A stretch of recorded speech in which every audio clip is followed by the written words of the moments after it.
Janë intensifikuar mashtrimet ditëve të fundit e fatkeqësisht viktima më të shpeshta të tyre rezultojnë të jenë të moshuarit. Brenda 2 ditëve, 3 të moshuar kanë rënë viktime mashtruesve dhe në të 3 rastet shuma e parave të humbura është e konsiderueshme. Pas rastit të djeshëm që raportoi Ministria e Punëve të Brendshme për një 83 vjeçare që ishte mashtruar nga një person i cili ja kishte marrë 30.000 euro duke i thënë se ishte mjek dhe se duhej të operonte vajzën e saj e cila gjoja kishte bërë aksident. Sektori i punëve të brendshme Tetov sot raporton edhe për 2 raste të tjera.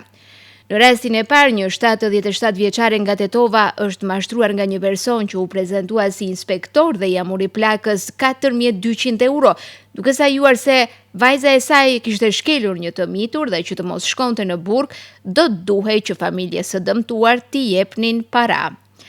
Dje rreth orës 10:30 në sektorin e punëve të brendshme Tetov, një 77 vjeçare nga Tetova ka denoncuar se paraprakisht atë ditë, rreth orës 11 ka qenë mashtruar nga një burr i panjohur, i cili është paraqitur në telefon duke u prezantuar rrejshëm si inspektor dhe i ka thënë se vajza e saj ka shkelur një fëmijë dhe që të mos shkonte në burg, do të duhej t'i jepnin para. Ajo i ka dhënë 4.200 euro, apo më sakt, i ka lënë në vendin që janë dakorduar paraprakisht, por më pas kuptoi se nuk kishte ndodhur asnjë aksident asaj dite dhe se kishte rënë viktime një mashtrimi, njoftojnë nga policia, nga ku theksojnë se janë ndërmarrë të gjitha masat për zbardhje të rastit. E në situatën e dytë për të cilën raporton policia po ashtu gjatë ditës së sotme, një 61 vjeçar nga Kosova ka denoncuar se është mashtruar nga 2 persona me një sasi mjetesh prej 3.800 euro.